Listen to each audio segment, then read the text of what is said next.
देश के सच्चे नागरिक माने जाएंगे।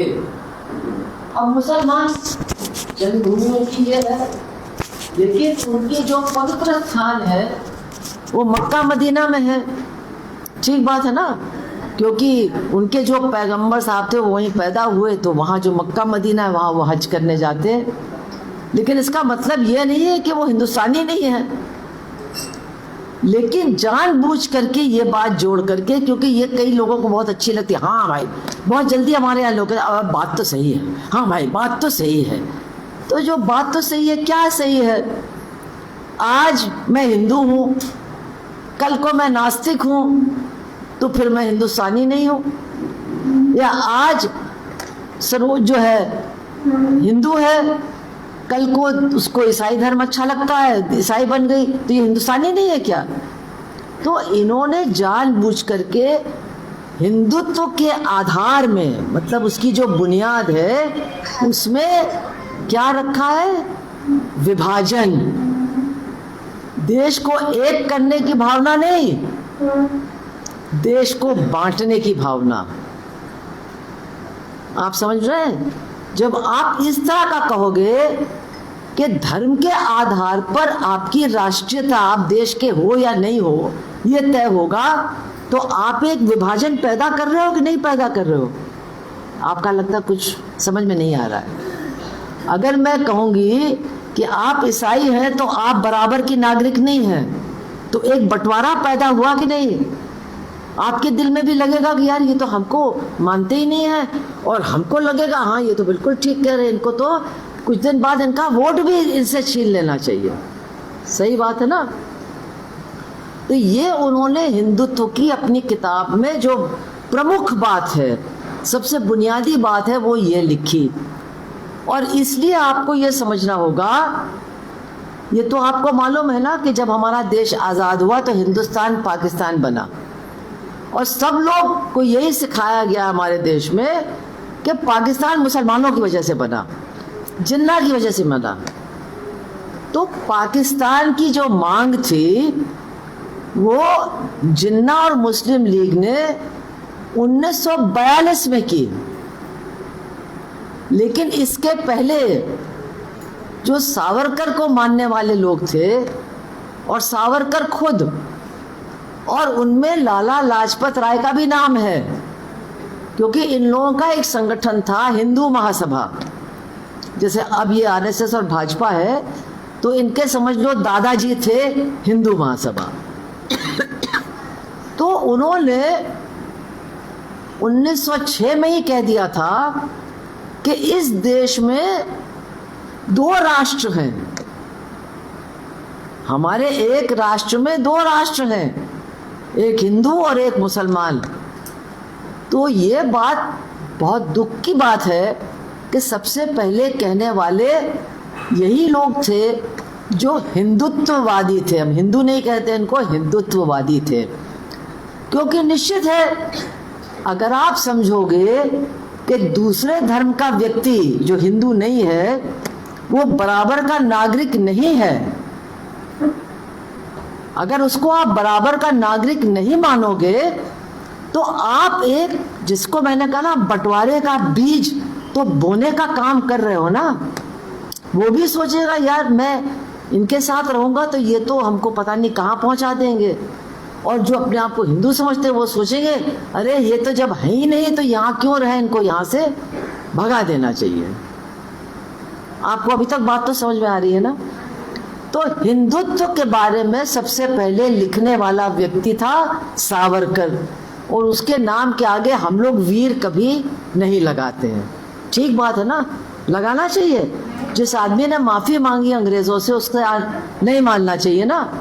तो उसने सबसे पहले एक पुस्तक लिखी, हिंदुत्व क्या है, और उसमें उसने ये परिभाषा डाली कि भारत का असली नागरिक तो वही है जिसकी जन्मभूमि और जिसकी पुण्य भूमि दोनों भारत में हों। ठीक है, इतना तो समझ में आ गया। और इससे निश्चित रूप से समाज के अंदर बहुत बड़ा विभाजन पैदा हुआ, जिसके असर हम आज तक भुगत रहे हैं। आज तक उनके जो परिणाम हैं इनकी सोच के, वो अब और भी ज़्यादा, क्योंकि अब उनकी सोच हावी होने लगी है। तो ये तो एक बात उन्होंने अपने इस पुस्तक में हिंदुत्व में लिखा। अब जो दूसरी बात उन्होंने अपने पुस्तक में लिखा वो क्या, उन्होंने कहा कि हमारे देश में जो समाज को जातियों में बांटा गया है ये भी बहुत सही है, ये गलत नहीं है, ये भी बहुत सही है। क्योंकि जातियों के आधार पर जो विभाजन है वो समाज के लिए बहुत अच्छा है, बहुत हितकारी है। तो ये भी एक बहुत सोचने वाली बात है, गंभीर बात है कि इसका क्या परिणाम होगा, इससे क्या देश मजबूत होगा कि देश कमज़ोर होगा, ये आप लोगों को सोचना है।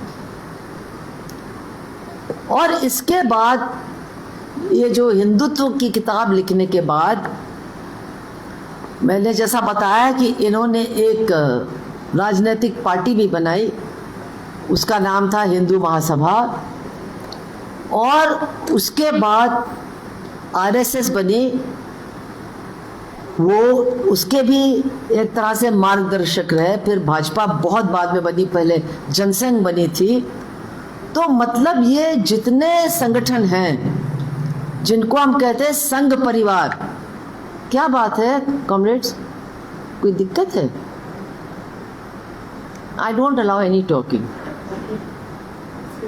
तो जो संघ परिवार जिसको हम कहते हैं, संघ परिवार का मतलब क्या है? आरएसएस, तो उसका बागडोर जिसके हाथ में है वो है आरएसएस। अभी ये जो डॉक्टर पकड़ा गया है ना, जो बलात्कार कर रहा था, उसका बाप भी आरएसएस वाला था।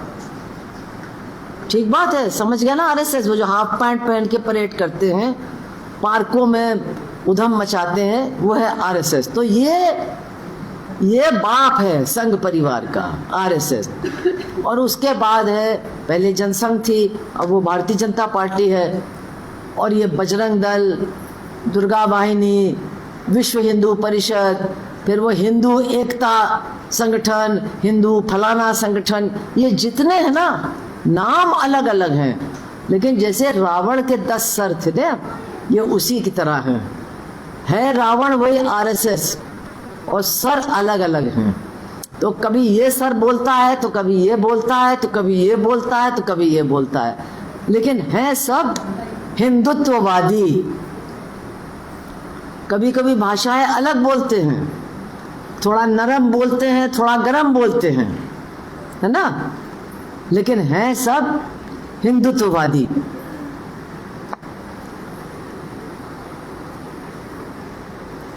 मतलब जो सावरकर ने वहाँ समझाया कि असली नागरिक कौन है, उसी को वो मानते हैं। और ये भी समझाया उन्होंने अपनी पुस्तक में कि ये जो जात पात की व्यवस्था है, जिसको वर्ण व्यवस्था कहते हैं, जिसको चतुर्वण्य कहते हैं, ये भी बहुत सही है और हमारे समाज को टिकाऊ बनाने में उसका बहुत योगदान है। अब इसके बाद आपको मालूम है हमारा देश आज़ाद हुआ, और आज़ादी की लड़ाई में इनका कोई भी योगदान नहीं था। योगदान तो छोड़िए, इन्होंने, क्योंकि सावरकर ने जब माफ़ी मांगी थी तो मैंने आपको बताया, उसने अंग्रेज़ों से कहा कि अब मैं अपनी बाकी ज़िंदगी आपकी सेवा में लगाऊंगा। तो सेवा में लगाने का मतलब है, एक तो हम आपके खिलाफ लड़ेंगे नहीं, और दूसरा जनता को जितना हम आपस में लड़ा सकते हैं उतना ही आपको फ़ायदा होगा। अंग्रेज़ भी यही चाहता था कि हिंदू मुसलमान खूब लड़े और उनका राज बना रहे, और सावरकर और उनके जो पीछे चलने वाले लोग थे उन्होंने भी इसमें पूरी मदद की।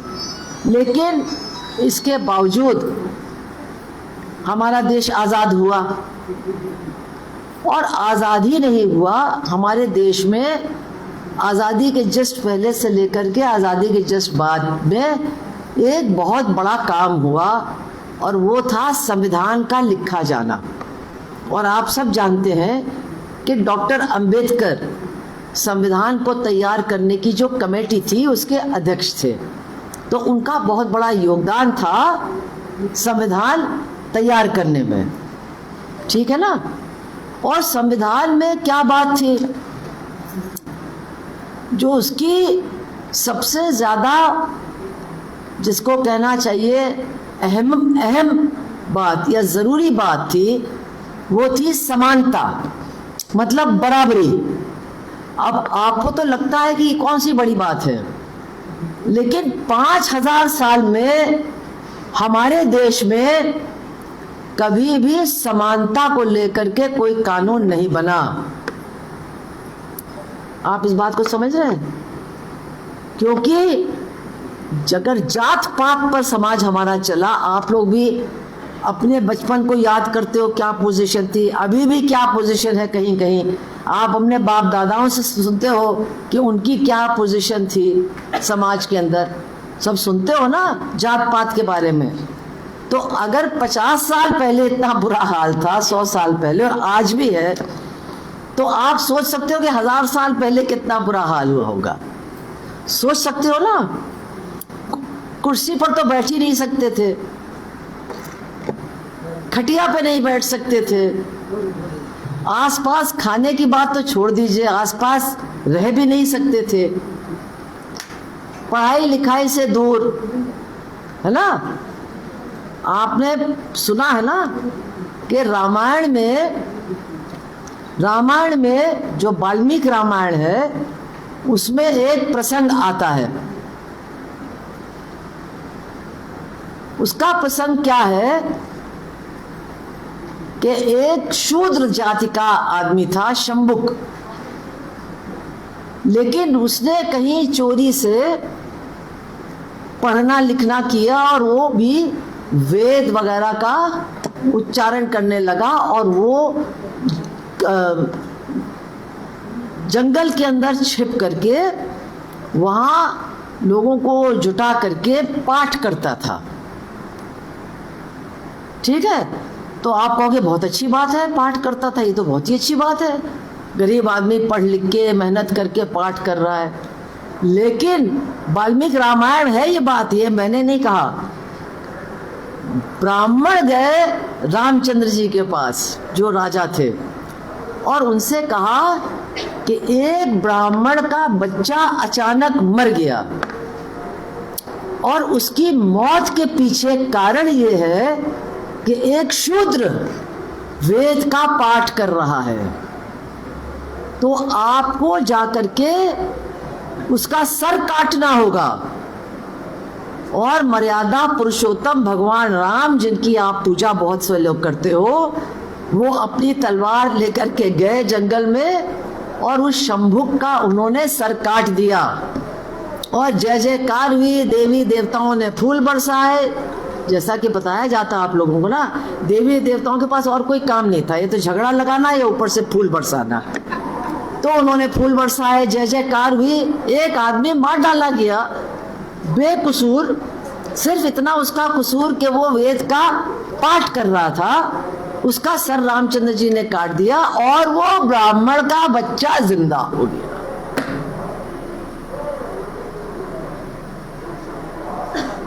अब आप जा करके किसी पंडित जी से पूछिए कि वाल्मीकि रामायण में ये है कि नहीं। और मैं आपको एक और मजेदार बात बताऊं, वाल्मीकि रामायण को की दुकान ये लोग लगने नहीं देते हैं। अगर कहीं भी कोई किताबों को छापने वाला, हमारे एक दोस्त हैं जो छापते हैं, हमेशा से छाप रहे वाल्मीकि रामायण, कहते पिछले 15-20 सालों से आरएसएस वाले आते हैं और हमारी दुकान को तोड़ के चले जाते हैं, वाल्मीकि रामायण बिकने नहीं देते हैं। वो चाहते नहीं हैं कि आम जनता, क्योंकि अब सब पढ़े लिखे हो गए हैं, वो पढ़ करके उनको समझ में आए कि कितना जात पात और कितनी जातीय घृणा इन धर्म के पुस्तकों में भरी हुई है। क्योंकि देखिए, शूद्र दलित नहीं होता है, शूद्र अछूत नहीं होता है। जो हमारे देश में शूद्र की परिभाषा है, जितने लोग यहाँ बैठे हैं आधे से ज्यादा शूद्र हैं। ये सविता भी शूद्र हैं, ये जगमती भी शूद्र हैं, ये मंजीत भी शूद्र हैं। जितने भी पिछड़ी जात के लोग हैं वो सबके सब शूद्र हैं। दलित अछूत उनसे भी गए गुजरे, हमारे जात पात के हिसाब से उनसे भी अलग है। लेकिन एक शूद्र जाति का आदमी भी पढ़ने लिखने से उसका वंचित रहना उसका धर्म माना जाता था। जब पढ़ लिख करके उसने वेद का पाठ किया तो उसका सर रामचंद्र जी मर्यादा पुरुषोत्तम ने किया, और ब्राह्मण का जो बच्चा मर गया था वो जिंदा भी हो गया। अब बाकी जितने बच्चे मरे थे वो क्यों नहीं जिंदा हुए, ये आप सवाल पंडित जी से ही पूछना, हमसे मत पूछना। ठीक बात है ना। लेकिन इसका मतलब क्या है? इसका मतलब ये है कि समानता की तो बारे में सोच ही नहीं थी हमारे देश में। बराबरी की कोई सोच हमारे देश में, हमारे समाज में थी ही नहीं। पहली बार बराबरी की सोच आई है कहाँ? जब संविधान बना है। और ये छोटी बात नहीं है। एक ऐसे समाज में संविधान बना जिसमें लिखा है आदमी और औरत बराबर, हर जात के लोग बराबर, हर धर्म के लोग बराबर, गरीब अमीर बराबर, सब बराबर है। नहीं, वो एक अलग बात है, लेकिन कम से कम एक किताब में लिखा तो गया, और उसका हम फायदा तो उठा सकते हैं अपनी लड़ाई को लड़ने के लिए। भाई संविधान में लिखा है। तो ये एक ऐतिहासिक घटना हुई हमारे देश की आज़ादी के बाद कि संविधान बना जिसमें समानता यानी बराबरी की बात दर्ज है। ठीक है। लेकिन जिसको हम कहते हैं ना संघ परिवार, आरएसएस, हिंदू महासभा, उस समय जनसंघ भी नहीं था, भाजपा भी नहीं थी, यही लोग थे। 1950 में जनसंघ बनी है, 52 में। उन्होंने क्या कहा उस समय? उन्होंने क्या कहा? उनको जो नेता थे उनके नाम भी बड़े बेढप टाइप के हैं, लेकिन यही नाम थे उनके, गोलवलकर और उपाध्याय, वो दूसरे थे क्या? मुझे नहीं, वो एक और था, हेडगेवार, केशव बलिराम हेडगेवार थे। सब ब्राह्मण और एक ही उपजाति के थे, चित्तपावन के। लेकिन चलिए कोई बात नहीं, सब ब्राह्मण ऐसे नहीं होते, कुछ अच्छे भी होते हैं। लेकिन इन्होंने लिख करके, लिखित रूप में संविधान का विरोध किया और कहा हम इस संविधान को नहीं मानते। कुछ लोगों ने सोचा कि डॉक्टर अंबेडकर, जिसको हम लोग उस जमाने में कहते हैं अछूत जात, उसके हैं इसलिए ये लोग नहीं मानते। तो वो तो एक बात थी, लेकिन असली बात क्या थी कि वो समानता को नहीं मान सकते हैं, समानता के सिद्धांत को नहीं मान सकते हैं। इसलिए उन्होंने कहा इस संविधान को तो हम नहीं मानते, और इसके साथ एक बात और कही, हम संविधान को नहीं, हम तो मनुस्मृति को मानते हैं। अब हम तो यहाँ कई बार मनुस्मृति की बात कर चुके हैं, थोड़ा बहुत आप लोगों को याद भी होगा, कई बार मेरे ख्याल से मैंने यहाँ पर उसके बारे में बात की है। लेकिन क्या है ये मनुस्मृति? जब हम कहते हैं हिंदुत्व, तो एक तरह से जो हिंदुत्व में धारणा है, उस धारणा के पीछे मनुस्मृति और मनुवादी विचार भी है। इसलिए हमने कहा ना, हिंदू ऐसा नहीं है कि जो लोग हिंदू धर्म मानते हैं सब हिंदुत्ववादी हैं। लेकिन ये भी बात सही है कि हिंदुत्ववादी जितने हैं वो हिंदू धर्म को मानने वाले लोग हैं, और वो हिंदू धर्म की कुछ बातों को ही ज्यादा मानते हैं। सबसे ज्यादा वो जात पात की बात को मानते हैं। समझ रहे हैं आप? देखिए, बुरा मत मानिए, लेकिन आप क्या बिना जात पात के हिंदू धर्म की कल्पना कर सकते हैं? ईसाई दूसरे को ईसाई बनाते हैं, हम लोग कहते बहुत गलत करते हैं। मुसलमान दूसरे को मुसलमान बनाते हैं, लेकिन हिंदू जो धर्म गुरु हैं वो दूसरों को हिंदू नहीं बनाते हैं। क्यों नहीं बनाते हैं? कहते नहीं बड़े उदार हैं। उदार नहीं है, उनके सामने समस्या है कि बना तो देंगे, इनको कौन से जात में डालेंगे। हमारे यहाँ जब ये योगी की सरकार बनी तो ये घर वापसी शुरू हो गई। गरीब मुसलमानों को पकड़ करके तुमको राशन कार्ड देंगे, तुमको घर देंगे, तुमको ये नौकरी देंगे, तुम अपने पुराने घर में आ जाओ। क्योंकि ये माना जाता, सही भी है, कि जात पात से जो परेशान लोग थे 100 साल पहले, 200 साल पहले, 300 साल पहले, उन्होंने उस अत्याचार से बचने के लिए मुसलमान बन गए और फिर बाद में ईसाई भी बने। इसलिए आपको ज़्यादातर इन लोगों से ही मुस्लिम और ईसाई मिलेंगे। ये बात सही है, इस बात को विवेकानंद ने भी माना, सबने माना है। तो जब ये लोग वापस हिंदू बने तो उन्होंने पूछा, वहाँ पर उनको माला डाली गई, कंठी और वो जो बांधते हैं ये सब। फिर उन्होंने पूछा कि ठीक है, हम हिंदू तो बन रहे हैं, हम कौन से हिंदू बन रहे हैं? तो उनको जवाब मिला कि जो हिंदू आपके पुरखे थे वही हिंदू आप बनेंगे। मतलब जहाँ से हम भागे अपनी जान बचा के, हमको वहीं वापस जाना पड़ेगा। तो डॉक्टर अंबेडकर ने बहुत अच्छा कहा कि ये जो जात की प्रणाली है, ये एक ऐसी बिल्डिंग की तरह है जिसमें अलग अलग माले तो हैं, लेकिन नीचे से ऊपर जाने के लिए कोई सीढ़ी नहीं है। कोई सीढ़ी नहीं है। आप जहाँ हैं आपको वहीं रहना है, आप ऊपर नहीं जा सकते हो। ठीक बात है।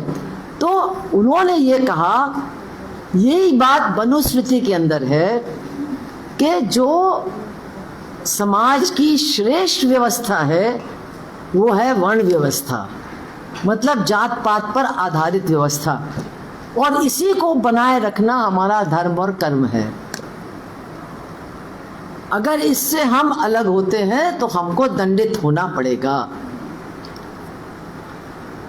तो इसको उन्होंने कहा, ये जो मनुवादी सोच है जो मनुस्मृति में है, कि हम इसी को अपने न्याय का आधार मान सकते हैं, इस संविधान को हम नहीं मान सकते हैं। ठीक है, यहाँ तक तो बात समझ में आ रही है।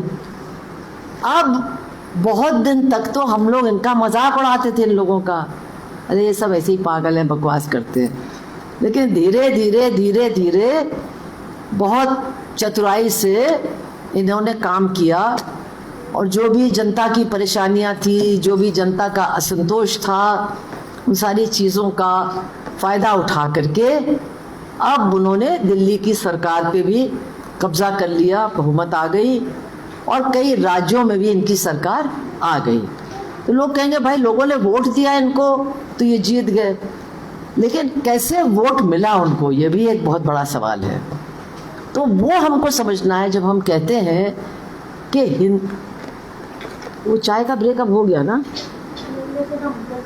नहीं, अब हमको रुकना नहीं है। ठीक है, तो अब हमको समझना है कि पहले तो ये एक था कि उन्होंने कहा हम हिंदुत्ववादी हैं, हम हिंदुत्व की स्थापना करेंगे, हम हिंदू राष्ट्र की स्थापना करेंगे, हम संविधान नहीं मानते, हम मनुस्मृति को मानते हैं। ये बातें वो कहते थे।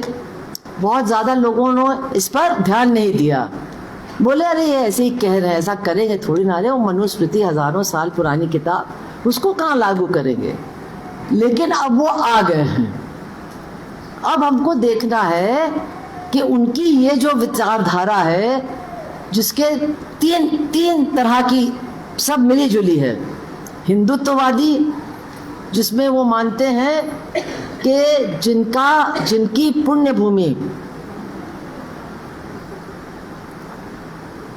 पुण्य भूमि भारत के बाहर है, वो बराबर के नागरिक नहीं है। ये मैंने बताया आपको, यानी ईसाई और ये क्रिश्चियन। तो ये बराबर के नागरिक नहीं हैं।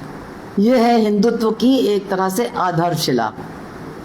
अब वो कहते हैं कि इस आधार पर हमको हिंदू राष्ट्र का निर्माण करना है।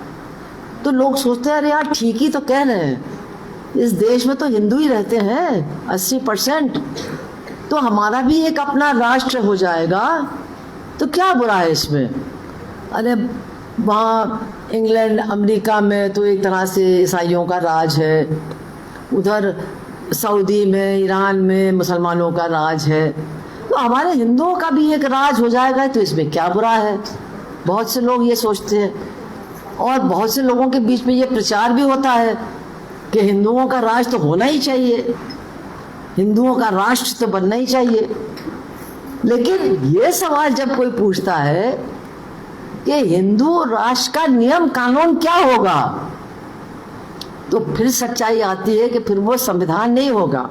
और ये मैं नहीं कह रही हूँ, जो पिछला चुनाव हुआ था 2024 में, जिसमें भाजपा ने नारा दिया है कि हिंदू राष्ट्र का मतलब जात पात पर आधारित राज्य, समझ रहा आप, लेके भाग गया चलो इसके खिलाफ। ये देखो उनके पास बहुत सारे पैंतरे हैं और वो बढ़ते ही चले जा रहे हैं अपनी मजबूती को और भी ज्यादा बढ़ाने के लिए। तो उनका जो असली मकसद है छिप जाता है और हमारे बाहर निकलने ही नहीं देते हैं लोग। अगर नौकरी करती हैं तो भी उनके ऊपर बड़ा दबाव होता है, लेट क्यों हो गई, किससे बात कर रही थी, कहाँ हंस रही थी, कौन से आदमी के साथ बैठी थी अपने ऑफिस में, ये भी सब चलता है। चलता है कि नहीं चलता है। फिर कहेंगे अच्छा जब सैलरी मिलेगी तो यहाँ रख देना, ये सब आज भी चल रहा है। तो औरतों की आज़ादी बहुत कम है और जो काम नहीं करती हैं और जो गरीब हैं उनको तो कहीं जाने आने का चांस ही नहीं मिलता है।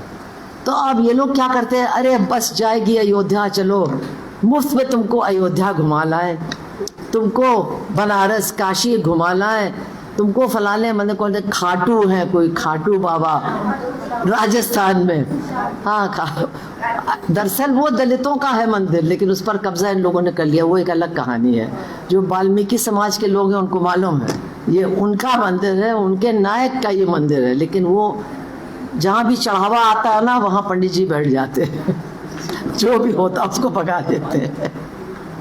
तो हम लोग इतना डरते हैं उनसे, कहते महाराज बड़ा अच्छा हुआ जो तुम आ गए, हमारा मंदिर पवित्र हो गया। तो इन सारी चीज़ों से वो महिलाओं का भी मन जीत लेते हैं और निश्चित रूप से उनको भी धार्मिक मतलब जुनून जो है उसकी तरफ धकेलते हैं, उनके अंदर भी पैदा करते हैं।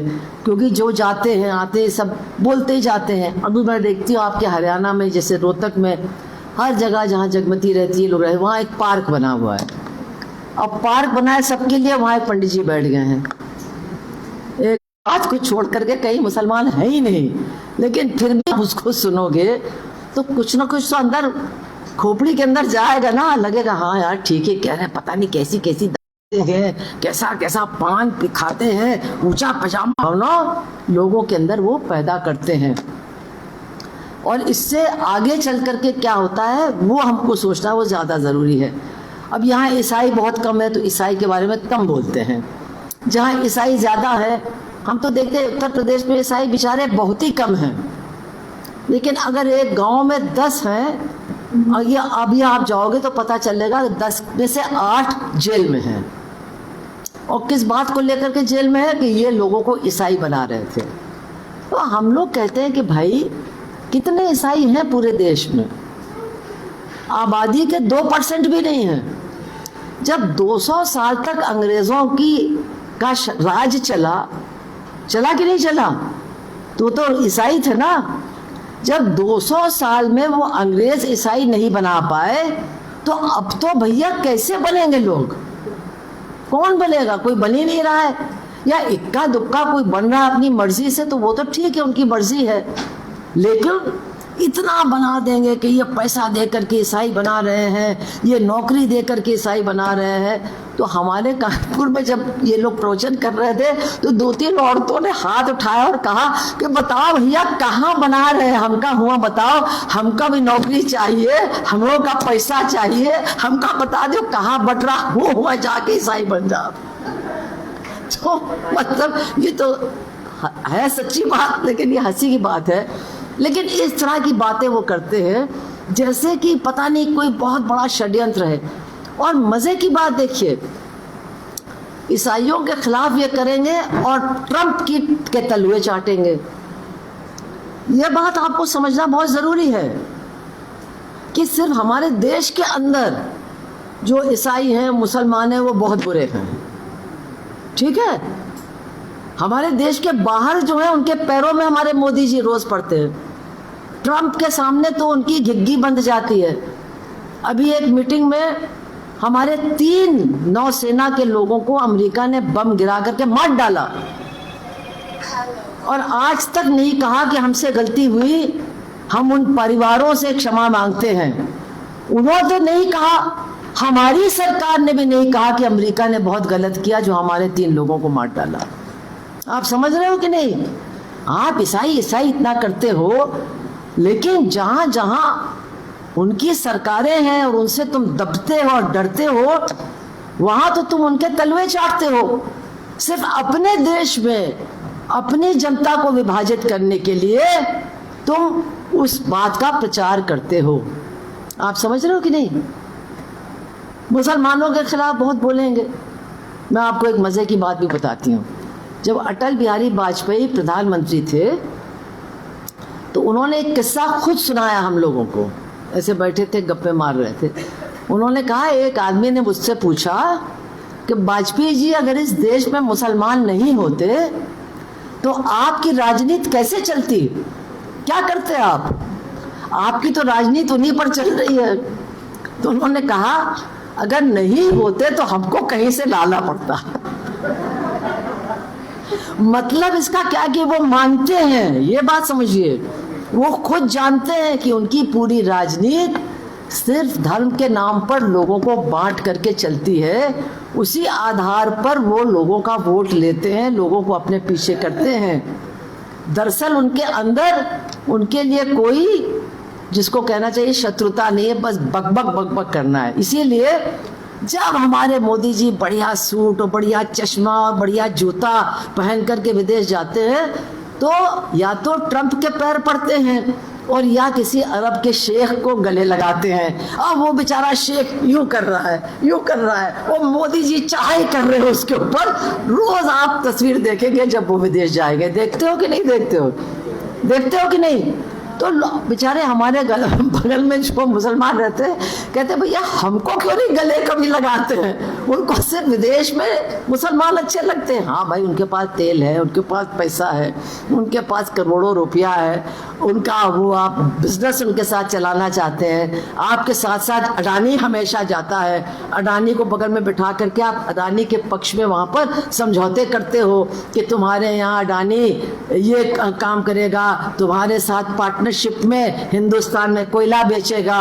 मतलब सारा काम जो होता है वो इन पूंजीपतियों के लिए होता है। वहाँ गले भी मिल रहे हैं, पैर भी पड़ रहे हैं, सब कुछ कर रहे हैं। और हर बार जब विदेश जाते हैं तो ये जरूर देखना कि अडानी इनके साथ जाता है।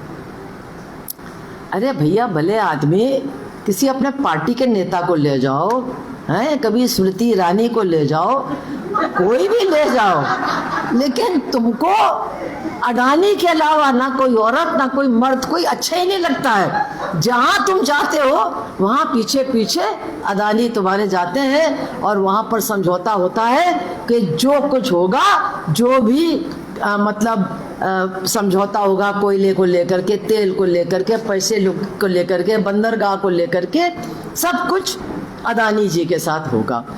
तो मेरा कहने का मतलब ये है कि जो आपको वो समझाते हैं ना कि मुसलमान बहुत बुरा है, ईसाई बहुत बुरा है, ये खुद भी नहीं मानते बहुत बुरा है। आप किसी भाजपाइये से कहो कि भैया दुबई में रहना पसंद करोगे? अरे कहने आज नहीं, अभी चले जाएंगे। तो इतने बुरे लगते तो काहे को दुबई जा रहे हो भाई? कभी सोचा है आप लोगों ने? तो तुम्हारे लिए मुसलमान बुरा है, तुम्हारे लिए ईसाई बुरा है, लेकिन इनके बच्चे कहाँ पढ़ते हैं? सबके अमेरिका में पढ़ते हैं, इंग्लैंड में पढ़ते हैं। तुम्हारा बच्चा आत्महत्या कर रहा है नीट में बेईमानी की वजह से। यहाँ इनके जो नहीं रेंग रही है, और इनके बच्चे ईसाइयों से, हिंदुस्तान में उनको बहुत बुरा लगता है ईसाई, लेकिन अमेरिका जाना बहुत अच्छा लगता है, इंग्लैंड जाना बहुत अच्छा लगता है, वहाँ अपने बच्चों को पढ़ाना बहुत अच्छा लगता है। मुसलमान इनको बिल्कुल अच्छे नहीं लगते, इनके मस्जिदों को तोड़ रहे हैं, इनकी बस्तियों पर बुलडोजर चला रहे हैं, गंदी से गंदी गालियां दे रहे हैं, गाय के नाम पर उनकी लिंचिंग कर रहे हैं, मारे डाल रहे हैं। लेकिन दुबई इनको अच्छा लगता है, सऊदीया इनको बहुत अच्छा लगता है, मस्कत उससे भी अच्छा लगता है, और फिर बहरीन के क्या कहने, उसके मुकाबले तो कुछ है ही नहीं। तो ये बात भी तो हमारे लोगों को सोचनी चाहिए कि नहीं सोचनी चाहिए? सोचनी चाहिए कि नहीं सोचनी चाहिए? तो इनका जो हिंदुत्ववादी प्रचार है, इसके बारे में हमको और आपको लोगों के बीच में अपनी बात रखनी होगी और लोगों को समझाना होगा, जो ये हमारा आज टॉपिक है, कि इनके हिंदुत्ववादी समझ से राजनीति पर क्या असर पड़ रहा है। तो हम कहेंगे राजनीति तो बाद में सोचो, राजनीति तो उन्होंने पूरा हमारे जीवन पर क्या असर पड़ रहा है। आप कल उत्तर प्रदेश में एक साल की बच्ची के साथ रेप हुआ है और एक भाजपा वाले पर आरोप लगा है और पूरी सरकार उस भाजपा वाले को बचाने में लगी है। मतलब घटता जा रहा। पहले हम सुनते थे 12 साल की लड़की, हमको बहुत बुरा लगता था, फिर हम सुनते थे 10 साल की लड़की, हमको बहुत बुरा लगता था। अब 1 साल की लड़की, भगवान ही जानता है, कोई नहीं जानता उसके साथ करते क्या है ये बेशर्म लोग। लेकिन किया तो है, तभी पकड़ा गया। और जब भाजपा वाला निकला तो वहां थाने को लोगों ने घेर लिया, इसको हम बंद होने नहीं देंगे। तो कहने का मतलब ये है कि आपको समझना है कि हिंदुत्ववादी राजनीति का हमारे जीवन पर असर क्या पड़ रहा है और क्यों पड़ रहा है। क्योंकि मैंने कहा ना, ये हिंदुत्ववादी प्रचार के या इस सोच के 3 अंग हैं। एक तो हिंदुत्व जो उसने लिखा, सावरकर ने, जिसमें लिखा है कि जिसकी पुण्य भूमि और जिसकी जन्मभूमि भारतवर्ष है, वही यहाँ का सच्चा नागरिक है। ये तो है उसकी पुस्तक और हिंदुत्व। उसके बाद आता है हिंदू राष्ट्र और फिर आता है मनुस्मृति। तो हमको समझना है इस पूरी चीज का मतलब क्या है। तो एक वाक्य में अगर आप मतलब समझना चाहें तो इनका जो ये करना चाहते, इनका जो एजेंडा है वो है हर तरह की असमानता को बनाए रखना, हर तरह की असमानता को और भी ज्यादा मजबूत करना।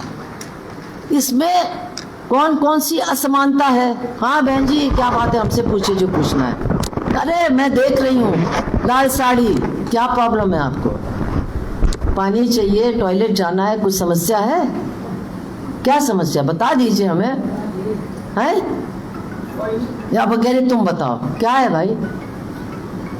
जाओ ना, फिर वो ऐसे थोड़ी ना बैठना है, जाओ जल्दी आना लेके जाओ। और वो दरवाजा बंद कर दो पीछे। इधर इधर इधर।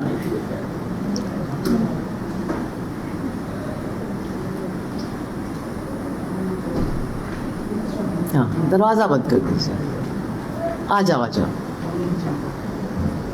तो ये जो 3 चीजें हैं जिसको हम कहेंगे हिंदुत्ववादी विचारधारा, जिसमें एक तो है कि जो गैर हिंदू है उसके खिलाफ नफरत पैदा करना, उसको बराबर का नागरिक नहीं मानना। दूसरा है हिंदू राष्ट्र की स्थापना करना, और उस हिंदू राष्ट्र का नियम कानून क्या होगा वो मनुस्मृति है। तो इनको किसी भी तरह की समानता से बहुत सख्त नफरत है। आदमी और औरत के बीच की समानता, जातियों के बीच में बराबरी और अमीर और गरीब के बीच की बराबरी, ये हर तरह की बराबरी के बिल्कुल खिलाफ है। और अब उसका नतीजा भी आपके सामने आ रहा है, लेकिन बहुत से लोग समझ नहीं पा रहे हैं कि हो क्या रहा है। जो हम कहते हैं आदमी और औरत के बीच की बराबरी को ये नहीं मानते। इसका मतलब क्या है कि ये महिला के अधिकारों को नहीं मानते हैं, बिल्कुल नहीं मानते हैं। अब आजकल आप जब फोन अपना खोलते हैं तो क्या क्या आता है, एक औरत ने अपने प्रेमी के साथ मिल करके अपने पति के 12 टुकड़े करके गाड़ दिया। वो न्यूज चलती रहेगी चलती रहेगी चलती रहेगी, है कि नहीं, है कि नहीं। और एक आदमी ने 1 साल के बच्चे के साथ बलात्कार किया, ये न्यूज आएगी ही नहीं। हम गलत कह रहे हैं कि सही कह रहे हैं? यानी महिलाओं के प्रति, महिलाओं के अधिकार के प्रति एक घृणा पैदा की जा रही है समाज के अंदर, कि लोग घृणा करें महिलाओं से और उनके अगर अधिकारों की वो मांग करती हैं। ये कितना खतरनाक है। इसका मतलब ये है कि आज भी हमारे देश में इतनी नाबराबरी है औरतों की, इतनी आज भी वो दबी कुचली है, लेकिन जरा सा भी सर उठा रही है तो ये भी उनको बर्दाश्त नहीं है, उनके सर को बिल्कुल कुचल देना चाहती हैं। और इसके कई तरीके हैं। एक तरीका तो ये है कि महिला विरोधी प्रचार, गंदे से गंदा प्रचार। आप पूरा देख, मैं तो देख देख के हैरान हो जाती है महिलाओं के बारे में क्या क्या नहीं बोलते हैं। और सब कहेंगे ये सब कम्युनिस्टों की हैं, चेली हैं, और ये सब JNU से निकल कर के आई हैं। मतलब ये अच्छी हिंदू नहीं हैं, जो औरतें मांग करती हैं, जो औरतें नारा लगाती हैं, जो औरतें दूसरों के लिए लड़ती हैं, ये सब बिल्कुल, ये सब जगमती सागवान जैसी हैं, मारो इनको करके शाम तक। चल रहा है कि नहीं चल रहा है? ऐसा प्रचार पहले नहीं था। हम ये नहीं कहते कि महिलाओं की हालत बहुत अच्छी थी, लेकिन कम से कम महिलाओं के अधिकारों के पक्ष में ज्यादा बात होती थी, कहने के लिए कम से कम। अब तो वो कहने के लिए भी नहीं है। और महिलाओं के प्रति, महिलाओं के अधिकारों के प्रति, जैसा कि मैंने कहा, घृणा पैदा की जा रही है। और मैं बताऊंगी कि ये मनुस्मृति में क्यों है, वो थोड़ा बाद में। तो इसका नतीजा क्या है? ये बलात्कार की जो सुनामी चल रही है इस देश के अंदर, ये उसी का नतीजा है। जब आप महिला को गंदा कहोगे, नीच कहोगे, जब उसके साथ अत्याचार करने वाले को तुम हार माला पहनाओगे, राम रहीम को तुम रोज जेल से छोड़ करके प्रवचन करने के लिए भेजोगे। ये जो आशाराम है, वो 12 साल की लड़की के साथ उसने किया था, जो उसके आश्रम में थी। मैं खुद उस लड़की को जानती हूँ, उसके परिवार को जानती हूँ, उनके घर गई हूँ। हम लोगों ने लड़ करके उसको जेल भेजा, और वो जाट लड़की है एक्चुअली, लेकिन वो रहते हैं यूपी में है। मैंने कहा नहीं, कभी कभी सोची जाटों के बीच में कहूँ क्या हो तुम लोग खाप वाले, कुछ नहीं, बेकार। उस आशाराम को जेल हो गई है, सजा हो गई है कि इसने कई बलात्कार किए हैं, कई हत्याएं भी की हैं। और ये मोदी कहता है कि ये तो मेरा भगवान है। नहीं समझा? मोदी कहते हैं कि ये तो मेरे भगवान हैं, और अब उसको जमानत पे छोड़ दिया गया कुछ दिन पहले। और उत्तर प्रदेश की सरकार ने उसको अपना मेहमान बना करके राम मंदिर और काशी विश्वनाथ में VIP दर्शन करवाया। क्या मतलब इसका? आप लोगों को बुरा नहीं लगता, गुस्सा नहीं आता है? क्या है ये अधर्म को धर्म बना रहे हैं, धर्म को अधर्म बना रहे हैं, और हमको बेवकूफ बना रहे हैं। अब जाकर के उसके बाप से बातचीत हुई, उन लोगों ने गए कोर्ट में, अब वो वापस जेल चला गया है। लेकिन क्या मतलब है इसका कि कोई बेचारा गरीब लड़का अगर साइकिल पर जा रहा है, 100 रुपये उसकी जेब में, उसको तुम डंडा मार करके पैसा उसका छीन लोगे। अगर वो बोलेगा तो उसको जेल में डाल दोगे। अभी एक लड़का है 17 साल का, वो किसी दुकान में काम करता है, वहाँ नोएडा के मजदूरों की वो हड़ताल हो गई और सब, वो वहाँ खड़ा देख रहा था, उसको उठा करके जेल में डाल दिया। उसके माँ बाप के पास पैसा भी नहीं है कि वो उसकी जमानत करवाएं, तो उसका अपराध तो तुमको दिखाई देता है, लेकिन आसाराम का कोई अपराध तुमको नहीं दिखाई देता है। ये राम रहीम का मामला हमारी महिला समिति ने सबसे पहले उठाया था। यहाँ वो 2 लड़कियां जिसके साथ इसने रेप किया था, वो हमारे पास आई थी। जिस बेचारे प्रेस वाले ने उसको छापा, उसकी हत्या इन लोगों ने करवा दी, राम रहीम ने। क्यों? ठीक बात है ना। उसके लिए कितने सालों की लड़ाई के बाद वो जेल गया, लेकिन जब देखो बाहर बैठा है, जब देखो बाहर बैठा है, जब देखो बाहर बैठा है, और हर चुनाव के पहले बाहर है और बीजेपी के लिए वोट मांग रहा है। हमने देखा कि वो बिल्किस बानो वाले केस पे, जिसमें 14 लोगों को मार डाला गया, उसके बच्चे को मार डाला गया, उसके भाई के बच्चे को जो 1 दिन का था सिर्फ, उसको मार डाला गया। इसकी माँ और इसकी नन, मैंने पिछली बार भी बताया था, उनके साथ बलात्कार तीनों का एक दूसरे के सामने हुआ। ये किसी तरह से बच गई, तमाम लोगों ने मदद की, चलो किसी तरह से उन लोगों को जेल हुई। और 15 अगस्त के दिन जब मोदी जी महिलाओं को भाषण दे रहे थे लाल किले से, उसी दिन उनके बलात्कारियों को छोड़ दिया जाता और कहा जाता है ये तो संस्कारी ब्राह्मण हैं, इसलिए पाप नहीं कर सकते। ये क्या है? ये मनुवाद है कि अगर कोई ब्राह्मण है, अगर किसी भी औरत के साथ कुछ भी करे तो ये कोई पाप नहीं है। आप समझ रहे हैं बात को? ये मैं नहीं कह रही हूँ, मनुस्मृति में लिखा है, और ये वही बात दोहरा रहे हैं। तो ये औरतों के लिए कितना खतरा है, कितना खतरनाक है कि पहले बलात्कारी से पूछना पड़ेगा कि तुम्हारी जात क्या, जरा बता दो, ताकि हम समझें कि तुम संस्कारी हो कि नहीं हो, तब हम तुम्हारे खिलाफ पुलिस में रिपोर्ट करेंगे। तो इससे क्या होगा?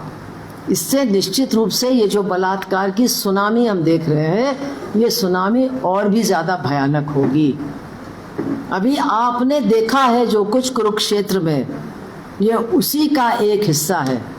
एक दलित बच्ची अस्पताल जाती है और वो डॉक्टर जिसने पहले भी बलात्कार किया है, जो इनका चहेता है, उसको वापस नौकरी में रखा जाता है, और वो जाकर के अस्पताल के उस कमरे में शायद 5 बार उसके साथ बलात्कार करता है। और जो आपके यहाँ की महिला आयोग की सदस्य थी रेणु भाटिया, वो उसका समर्थन करती हैं। अगर हमारी महिला समिति उसमें हस्तक्षेप नहीं करती तो कुछ भी नहीं होता। और उसको जेल हुई, वो रेणु भाटिया को इस्तीफा देना पड़ा, लेकिन पूरा प्रचार क्या हो रहा है, बहुत गलत हुआ। अरे ऐसी छोटी सी बात हो गई तो क्या फर्क पड़ता है, ये तो होते ही रहता है। उस औरत ने नर्सों के बारे में क्या कहा? नर्सों के बारे में कहा कि तुम्हारी गलती है, तुम क्यों नहीं गए जब डॉक्टर गया। अरे जब डॉक्टर गया है, जब तक नर्स को बुलाएगा नहीं तब तक कैसे कोई नर्स जा सकती है? तुम कह रही तुम्हारी वजह से हुआ, और कहती मैं चाहती हूँ कि तुम्हारी बेटियों के साथ भी यही हो, तुम्हारे साथ भी यही हो। एक औरत कह रही है। तो ये है मनुवाद, ये है मनुवादी विचार। औरत को हमेशा नीचा दिखाना, हमेशा दोषी ठहराना, और औरत के खिलाफ पूरे समाज के अंदर एक माहौल तैयार करना। तो ये जो लड़ाई लड़ी महिला समिति ने, ये बढ़िया लड़ाई लड़ी। उसको भी इस्तीफा देना पड़ा, वो जेल भी गया। लेकिन आज भी क्या लोग कह रहे हैं, वो लड़की दलित थी, लेकिन दलित जो तथाकथित अपना आपको नेता कहते हैं, संगठन वाले कहते हैं, अरे नहीं नहीं नहीं ऐसा नहीं हुआ, ये तो कुछ गलत हो गया, ऐसा नहीं होना चाहिए था। इसका मतलब क्या है कि जो हिंदुत्ववादी लोग हैं, अब उनके हाथ में इतनी ताकत आ गई है पैसे की और सत्ता की, कि वो किसी को भी खरीद सकते हैं, किसी की भी जबान खरीद सकते हैं। अभी परसों दिल्ली में क्या हुआ, ये मैं थोड़ा सा अलग कह रही हूँ। एक दलित मंत्री है, गृह मंत्री है कर्नाटका का, दलित है, बढ़िया बोलता है। उसने कहा कि ये जो आरएसएस है, जो चड्डी वाले, ये संगठन चलाते हैं लेकिन इनका कोई पंजीकरण नहीं है, इनका रजिस्ट्रेशन नहीं है, इसलिए इनको कहाँ से पैसा मिल रहा है, किस बात का मिल रहा है, ये क्या कर रहे हैं, इसके बारे में कोई जानकारी भी किसी को देने की इनको ज़रूरत नहीं है। अब आप सोचिए, एक ऐसा संगठन है जिसको अरबों रुपए चंदा में मिलता है, उसका पंजीकरण नहीं है। तो उसने कहा कि अब कर्नाटक में अगर ये अपना पंजीकरण नहीं करेंगे तो मैं इनका काम धाम सब बंद कर दूंगा कर्नाटक के अंदर। तो बहुत हल्ला मच गया। और एक जो दलित मंत्री है राजस्थान का, वो कहता है उससे कि दलित हो करके तुम होते कौन हो आरएसएस से सवाल पूछने वाले? अरे तुम दलित हो, अपनी औकात में रहो। वो खुद भी दलित है और उससे कह रहा है, मतलब कहलवाया जा रहा है कि तुम्हारी क्या औकात है, तुम दलित हो और तुम्हारी औकात है ये ब्राह्मणों द्वारा चलाए जा रहे संगठन से सवाल जवाब करने का, अपनी औकात में रहो। तो आज ये हालत है हमारे देश में। हम लोग जो समझते हैं ना कि हम लोग बहुत आगे बढ़ गए, लेकिन ये है सच्चाई। और ये हिंदुत्व का हमारे देश की राजनीति के ऊपर जो पकड़ है, उनकी जो जकड़ के रखा है उसको। और इसमें जब मैं फिर कहूँगी, हमें कभी नहीं भूलना चाहिए कि हम महिलाओं की स्थिति सबसे ज़्यादा खराब होने वाली है। क्यों? उसका कारण है, मनुस्मृति में बहुत स्पष्ट शब्दों में कहा गया है कि महिलाओं को नियंत्रण में रखना अति आवश्यक है। और फिर बहुत भद्दी बातें कही गई, ये बड़ी बदचलन होती हैं, किसी भी पुरुष के पीछे लग जाती है, वो चाहे काना हो, काला हो, जैसा भी हो। ये सब इनके अंदर इतना वो है, मतलब जिसको कहना चाहिए इच्छा संभोग की। ये लिखा, मैंने नहीं लिखा, कि ये किसी भी पुरुष के पीछे लग जाती है। इसलिए इनको बिल्कुल नियंत्रण में रखना, घर के अंदर बंद करके रखने की जरूरत है।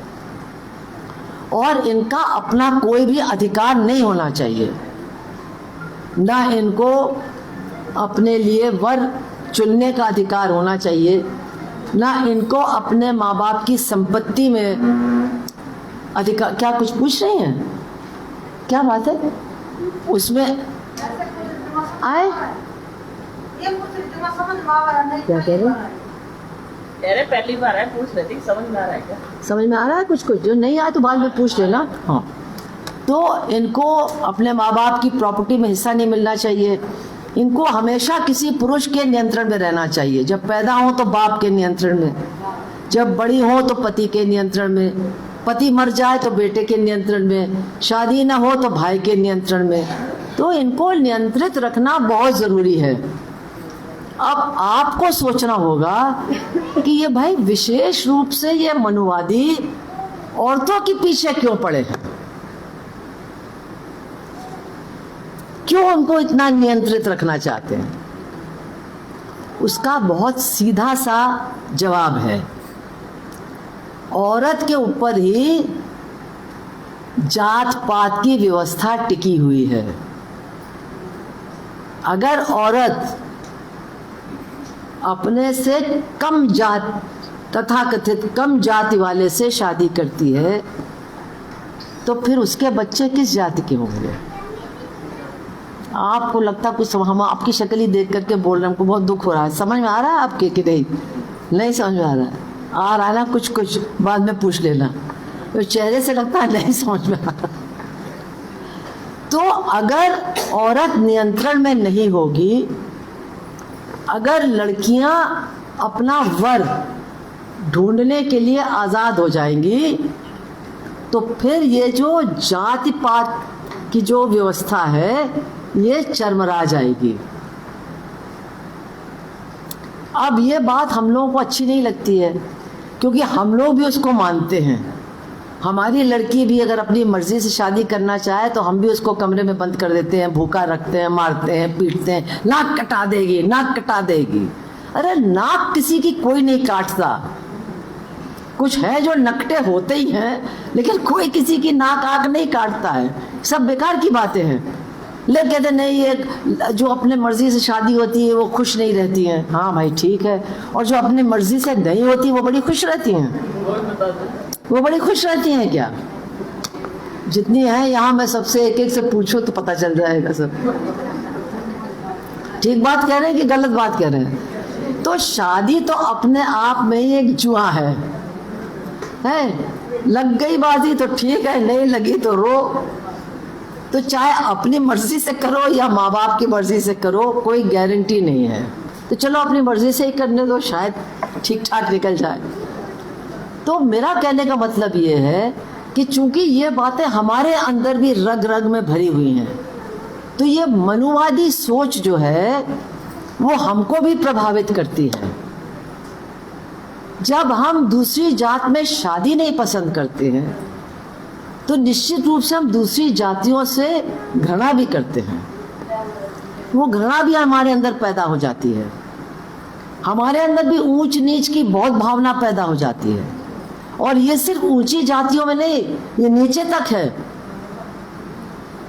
हम दलित उपजातियों में देखते हैं, या उनके भी आपस में शादियां नहीं होती है ना। और पिछड़ों में और उनमें तो बिल्कुल ही नहीं होती, उसमें तो बहुत मारपीट होती है। तो मेरा कहने का मतलब ये है कि आपको समझना होगा कि जो महिलाओं की असमानता है, जो महिलाओं के अधिकारों पर हमला है, और सबसे बड़ा हमला होता है औरतों को डरा करके। अगर बलात्कार का डर समाज में व्याप्त हो जाएगा तो आप अपनी लड़कियों की शादियां 12-13 साल की उम्र में करने लगोगे। वो बात शुरू भी हो गई है हमारे देश में। ठीक कह रहे हैं कि गलत कह रहे हैं? सब कहते हैं अरे जल्दी से जान छुड़ाओ अपनी, जल्दी से किसी के गले बांध दो, मतलब लड़की नहीं बकरी है। ये भाषा है हमारी अपने बच्चों के बारे में। डर है कि कहीं जाएगी कुछ हो जाएगा, कहीं जाएगी तो हो सकता भाग जाएगी, मतलब हर तरह का डर है। और उस डर की वजह से हम अपनी बच्चों के अधिकारों को समाप्त खुद अपने हाथों से कर रहे हैं। तो ये इतनी भयानक विचारधारा है कि ये केवल हमको मतलब दबाती डराती नहीं है, हमारे माध्यम से दूसरों को भी डराती दबाती है। ये इसकी खासियत है। आपको थोड़ा थोड़ा समझ में आ रहा है? क्योंकि चाय भी चल रही है। थोड़ा थोड़ा समझ में आ रहा है? आप अपने जीवन से देखिए, आप अपने मन को टटोल करके देखिए कि मैं क्या कह रही हूँ। तो सबसे ज्यादा ये जो हिंदुत्व की सोच है वो औरतों के लिए खतरनाक है। आज औरतों को नौकरी से दूर रखने के लिए भी बात हो रही है। आज औरतों को तमाम स्वतंत्रताओं से दूर रखने की बात हो रही है। जो कुछ हम लोगों ने लड़ करके हासिल किया है वो सब कुछ हमसे छीनने की बात हो रही है। तो ये बात आपको समझना होगा कि हम सबसे बड़े शिकार हैं इस हिंदुत्व के सोच की। लेकिन हम अकेले शिकार नहीं हैं। हिंदुत्व मैंने कहा ना, असमानता को आगे बढ़ाना चाहता है। तो जो जातियों के बीच में असमानता है, ये कभी आपने पहले सुना था ये करनी सेना, ये सेना, वो सेना, ये सब कहाँ से पैदा हो गए भाई? और जिसके देखो हाथ में तलवार है, अगर आप करनी सेना के हो तो पुलिस भी आपसे कुछ नहीं बोलेगी। इधर जाओ उधर जाओ, इनको काटो इनको मारो, ये फिल्म नहीं चलेगी वो फिल्म नहीं चलेगी। ये क्या है सब भाई? ये कोई जनतंत्र नहीं है। तो आपने देश के अंदर जो उच्च जातियां हैं उनको छूट दे दी है कि वो दूसरों पर अत्याचार करें और उनका कुछ नहीं बिगड़ेगा। जितने उत्पीड़न दलित जातियों का और दलित जातियों की महिलाओं का भाजपा जहां जहां राज कर रही है उन राज्यों में हो रहा है, इसके पहले कभी नहीं हुआ था। शादी के नाम पर हत्या, स्कूल जाने के नाम पर बलात्कार, हॉस्पिटल में भर्ती हो जाओ तो बलात्कार, खिलाड़ी हो तो बलात्कार या छेड़छाड़, मतलब कोई सुरक्षित नहीं। ठीक है ना। तो एक तरफ तो जो उच्च जाति के लोग हैं उनका अत्याचार बहुत बढ़ गया है, लेकिन वो सिर्फ महिलाओं के ऊपर नहीं है अत्याचार, जो गरीब और दलित और पिछड़ी जातियों के जो गरीब हैं उनके पुरुषों पे भी कम अत्याचार नहीं हो रहा है। एक तरफ तो हम देखते हैं कोई मूर्छे रखता है तो आप मार डालते हो, कोई घोड़ी पर आके अपनी बारात निकालता है उसको तो मार डालते हो। ठीक बात है ना। कोई मजदूरी मांगता है तो मार डालते हो। अभी यहाँ चोरी में या किसी चीज में उसको उल्टा टांग दिया था कुएं में। हैं? हाँ हाँ, सब हरियाणा की बात मैं कर रही हूँ। ये क्या है? हाँ, का कुत्ता उनकी कॉलोनी में चला गया। अब मतलब कोई हद नहीं है, कोई हद नहीं है कि छुआछूत को इतना ज्यादा इन लोगों ने बढ़ावा दिया है। लेकिन इसके साथ साथ दलितों का, गरीब जातियों के लोगों का अत्याचार केवल इस तरह का सामाजिक नहीं होता है, आर्थिक भी होता है। ये जितने ठेकेदार के मजदूर हैं, ये जितने कच्ची नौकरी वाले हैं, आज रखा कल निकाल दिया, ये कौन है? ये ज्यादा से ज्यादा दलित और पिछड़ी जातियों के लोग हैं। और आज जो जिस तरह से आर्थिक नीतियों को लागू किया जा रहा है, जिस तरह से श्रम कानूनों को बदला गया है, वो आप सब जानते हो ना कि अब इन्होंने कानून बना दिया है कि पक्की नौकरी नहीं होगी, 8 घंटे का टाइम नहीं रहेगा, 15-15 घंटे काम करो। और अभी आपने हरियाणा में देखा जो विस्फोट हुआ मजदूरों का, वहाँ नोएडा में हुआ, ये सब क्यों हुआ?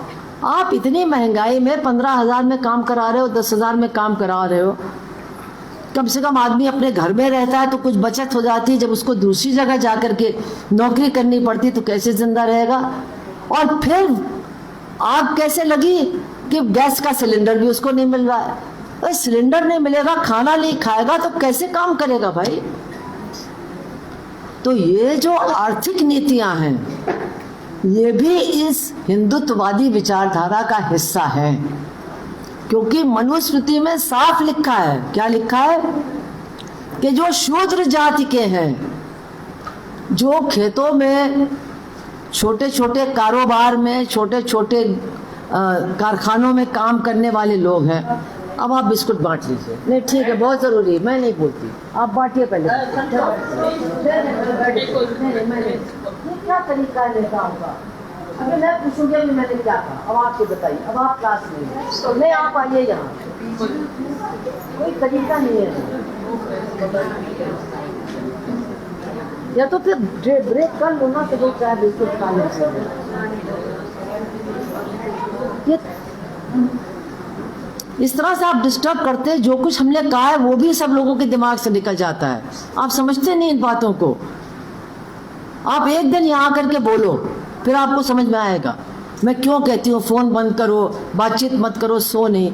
इससे जो आपके अगल बगल है उनको भी नहीं समझ में आएगा जो बात हो रही है। अब मुझे भी नहीं याद है मैं क्या कह रही थी, किसी को याद है? हाँ बताइए। हाँ वेरी गुड। तो ये मनुस्मृति में लिखा है कि जो शूद्र जाति के लोग हैं वो कौन हैं? जो खेतों में काम करते हैं या छोटे कारखानों में, गोदामों में, कारीगरों के यहाँ काम करते हैं, ये सब शूद्र हैं। और उन्होंने कहा है जो भी परिश्रम करता है वो शूद्र है। यहाँ तक लिखा है कि अगर कोई राजपूत, क्षत्रिय या ब्राह्मण मजबूरी में काम करने लगता है तो वो भी शूद्र कहलाएगा। यहाँ तक उनको नफरत है श्रम से, काम करने से। और उसमें लिखा है कि ये जो शूद्र जाति है, इसके लिए इनका धर्म है केवल सेवा करना मालिक का, मुंह नहीं खोलना, जो मालिक कहे उसको करना, बिल्कुल मुंह बंद करके काम करना, यही उसका धर्म है। तो यही तो भाजपा का धर्म है ना। अभी जो उन्होंने नए श्रम कानून बनाए हैं, जो उन्होंने किसानों के लिए काले कानून बनाए थे, वो क्या है? वो यही तो है, काम करने वालों के अधिकारों को खत्म कर देना। अब बोनस का अधिकार भी खत्म हो जाएगा, पक्की नौकरी का अधिकार भी खत्म हो जाएगा, 8 घंटे का काम इसका खत्म हो जाएगा, सबकी कच्ची नौकरी रहेगी जब चाहे। तो ये तो वही हुआ ना कि जो काम करने वाले लोग हैं उनके पास अधिकार नहीं होना चाहिए। अब यही किसानों के साथ हुआ, काले कानून आए, 1 साल तक उनको बैठना पड़ा और उसके बाद भी जो सही दाम है वो नहीं मिल रहा है किसानों को। उनके पैदावार का, उनकी फसल का सही दाम में नहीं मिल रहा है। बाजार में जाते हैं, मंडी में जाते हैं, नहीं मिलता है, वापस आ जाते हैं। और अब तो सबसे बड़ा कमाल हो गया, जो शायद आप लोगों ने देखा भी नहीं होगा, कि जितने बड़े बड़े गोदाम थे, वो था एक FCI लिखा रहता था, सरकारी गोदाम, वो सारे के सारे अडानी को दे दिए गए हैं। अब क्या होगा आपको मालूम है? सारी फसल अनाज की इसके गोदामों में जाएगी और जो दाम ये तय करेगा उसी दाम पर वो गोदाम से निकल करके आपके घर में आएगी। तो अभी आपको महंगाई लग रही है, अभी आप देखिएगा 6 महीने बाद, क्योंकि अब की साल फसल भी कम होने वाली है, पानी ठीक से नहीं बरस रहा है और जो खाद्य आती थी ईरान की तरफ से, उसका आना भी बंद हो गया था, अब कुछ चालू होगा। तो खाद्य की, फर्टिलाइजर की भी, DOP की बहुत कमी होने वाली है, फसल खराब होने वाली इसके बाद, और उस खराब फसल पर कब्जा अडानी का होगा और वो अपने हिसाब से दाम पर निकालेगा और आपके पेट को अधभरा करेगा। ये है इनकी नीतियां। ये पूरी चीज आपको समझनी होगी, सिर्फ यही नहीं कि हिंदू मुस्लिम करते हैं ना। अब आपको आना पड़ेगा कि हिंदू मुस्लिम करते क्यों हैं, जब ये शेखों से जाकर के गले मिलाते हैं। अरे ये हिंदू मुस्लिम करते हैं आपका वोट लेने के लिए। हिंदू मुस्लिम नहीं करेंगे तो कौन इनको वोट देगा? और इलेक्शन के टाइम पे ही किसी मस्जिद के नीचे मंदिर निकल आएगी, किसी के कहीं कुछ और हो जाएगा, कहीं कोई देवता प्रकट हो जाएंगे, ताजमहल में भी पता नहीं शंकर भगवान आ जाएंगे, क्या होगा। और आपकी भावनाएं, जिसको कहते हैं ना, आहत हो जाएंगी, भड़क जाएंगी और आपको और कुछ नहीं समझ में आएगा। सिर्फ यही होगा कि हमको तो सिर्फ भाजपा ही बचा सकती है। तो एक आदमी ने अभी कल एक दिया इंटरव्यू, बड़े मजे की बात, कहने लगे कि हिंदू कभी भी 2014 के पहले खतरे में नहीं था, जब से ये लोग आए तब से हिंदू खतरे में पड़ गया है। सोचो, गलत कहने के नहीं भाई, इसके पहले क्या लोग मंदिर में नहीं जाते थे? जब मोदी प्राइम मिनिस्टर नहीं था, जाते थे ना, यात्रा पे जाते थे, अपने घर में पूजा करते थे, सब कुछ करते थे। लेकिन प्रचार इनका ये हिंदू खतरे में, हिंदू खतरे में। और आपको ही महिलाएं समझाएंगी, अरे आप समझती नहीं है, हाँ महंगाई तो बहुत है, सिलेंडर की भी आफत है, लेकिन अगर ये चले गए तो ये मुसलमान हमको खा जाएगा। ये प्रचार है कि नहीं, बताओ हमें। तो हमको ये सोचना चाहिए कि 80% हम है, 17% वो है, वो हमको कैसे खाएगा भाई। लेकिन जब आदमी के दिल में ये सब भरा जाता है तो फिर वो तर्क नहीं देखता है, उसकी समझदारी सब बिल्कुल बेकार हो जाती है और वो यही सब बातों में उलझा रहता है। तो मेरा आपसे ये कहना है, मुझे लगता है अब सवाल जवाब का टाइम आने वाला है ना, तो मेरा आपसे ये कहना है कि आपको ये बात समझनी होगी कि देखिए, इसके पहले भी और लोगों की सरकारें थीं। हम कहते हैं कि वो भी पैसे वालों की तरफ ज़्यादा झुकते थे, गरीबों और मज़दूरों की तरफ कम झुकते थे। लेकिन कम से कम थोड़ी जगह थी हमारे लिए लड़ने के लिए, भिड़ने के लिए, यूनियन बना करके अपनी मांगों को लेकर के आगे बढ़ने के लिए, संविधान लेकर के अपने अधिकारों की लड़ाई लड़ने के लिए। और हमने कई चीज़ों को जीता, कई कानून बनवाए, महिलाओं की भी बहुत सी चीज़ों में जीत हुई। लेकिन आज एक बिल्कुल अलग तरह की सरकार है। ये सरकार है जो संविधान को ही नहीं मानती है। इस बात को आप समझने की कोशिश कीजिए कि संविधान से इसको चिढ़ है, क्योंकि संविधान बराबरी की बात करती है। इनको बराबरी की बात से ही चिढ़ है। ये बराबरी को बिल्कुल बर्दाश्त नहीं कर सकते हैं। इनको समाज के अंदर ना बराबरी ही बढ़ानी है। और इसी तरह आप देखिए, अब तो हमको समझ में भी नहीं आता है कि अडानी के पास कितना पैसा है। और ये कोई टाटा बिरला नहीं है जो पुराना रईस हो। जब मोदी प्रधानमंत्री बने हैं तो अडानी स्कूटर पर चलता था, स्कूटी पर। आज वो देश का सबसे रईस आदमी बन गया। मेरे ख्याल से दुनिया के रईसों में उसकी गिनती है। और आप देखो, तेल भी उसका, कोयला भी उसका, हवाई अड्डा भी उसका, अब वो ट्रेन भी उसकी हो जाएगी, ट्रेनें भी उसको दी जा रही हैं। पूरे देश का कोयला उसको पिछले हफ्ते मिल गया। यानी कोई चीज अब किसी के लिए बची नहीं, सब कुछ उसकी हो गई। अब जंगल भी उसको दे रहे हैं, सब कुछ दे रहे हैं, अनाज का गोदाम भी उसका। तो क्या है इसका मतलब कि ये एक बिल्कुल अलग तरह की सरकार है। और ये इसका जो हिंदुत्ववादी प्रचार है, इसका जो मनुवादी प्रचार है, ये जो हिंदू राष्ट्र की बात करती है, उसकी वजह से हमारी भी जबान बंद हो जाती है, क्योंकि हम अपने आप को हिंदू समझने लगते हैं। आप सोचिए, राम के मंदिर में घोटाला हो रहा है चंदे का, सबको पता है। अगर मान लीजिए हमारी सरकार होती या किसी विपक्ष की सरकार होती तो उनके मंत्री सड़क पे ना उतर पाते, उनको लोग पकड़ पकड़ के मारते कि नहीं मारते। औरतें बेलन और चप्पल से मारती कि हमारे राम जी का चंदा चुराया है। लेकिन यहाँ सिर्फ घुसपुस थोड़ा हो रहा। हाँ, ठीक नहीं हुआ यार, ये तो ज़्यादा हो गया, ऐसा नहीं होना चाहिए था। नहीं, इन्होंने किया है, नहीं यार, मोदी योगी ऐसा नहीं कर सकते। ये कोई छोटे छोटे यादव वादव होंगे, उन्होंने किया होगा।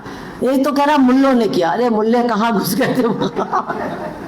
एक आया था वीडियो, एक लड़के से पूछ रहे किसने किया घोटाला, कहने मुल्लों ने किया होगा। मतलब कहने का कि हमारे अंदर जो धर्म आंधता इन्होंने पैदा की है, उसके चलते हमारी लोट चल रही है। ये हमको समझना होगा। जो इन्होंने हमारी आंखों में धर्म झोंक दिया है, नफरत झोंक दी है, उसकी वजह से हमारा ही शोषण सबसे ज्यादा हो रहा है। आप सोच सकते हैं कि एक गैस का सिलेंडर अब 1000 रुपए में मिल रहा है। तो हमको उनकी जो राजनीति है, जब हमको ये समझ में आएगा कि ये करना क्या चाहते हैं, ये एक ऐसा देश हिंदू राष्ट्र बनाना चाहते हैं जिनमें 3/4 जनता कंगाल होगी। हम बिल्कुल स्पष्ट शब्दों में कह रहे हैं, कंगाल होगी, बिना अधिकार के होगी, जैसे कि 1000 साल पहले या 500 साल पहले थी। उसी स्थिति में हमको वापस लेकर के जाना चाहते हैं। लेकिन सब लोग जंगलों में नहीं रहेंगे। कंगाल भी बेचारा कोई टूटी साइकिल लेके शहर में ही कमाने की कोशिश करेगा। लेकिन दूसरी तरफ जो पैसे वाले होंगे वो धनाढ़ होंगे। अरबपति खरबपति एक तरफ होंगे और बहुत ही गरीब लोग या सिसकते हुए मध्यम वर्गीय लोग दूसरी तरफ होंगे। पहली बात, औरतों का कोई अधिकार ही नहीं होगा और औरतों के ऊपर हिंसा कल्पना के बाहर होगी। जो दलित समाज के लोग हैं और जो पिछड़ों में अति पिछड़े हैं, उनके ऊपर अत्याचार बर्दाश्त के बाहर होगा। उनको किसी भी प्रकार का अधिकार समाज के अंदर नहीं मिलेगा। किसान और मजदूर, इनके भी सब अधिकार छिन जाएंगे। आप एक ही बात समझ लीजिए कि सब गोदाम अगर अदानी के होंगे तो इसका मतलब है सरकार खरीदना भी बंद कर देगी मंडियों में, क्योंकि खरीद के रखेगी कहाँ, फिर अडानी ही खरीदेगा। तो खरीदेगा भी अडानी, रखेगा भी अडानी और बेचेगा भी अडानी। ये स्थिति होने वाली है। तो ये जो हिंदुत्व है इनका, ये जो इनका मनवाद है, ये जिस तरह का हिंदू राष्ट्र बनाना चाहते हैं, इसकी असलियत आपको समझना होगा। और आप लोगों से अब बहस करिए। और मैं आपको एक बात बताऊंगी, सीधे सीधे हिंदू मुस्लिम वाली बहस मत कीजिए।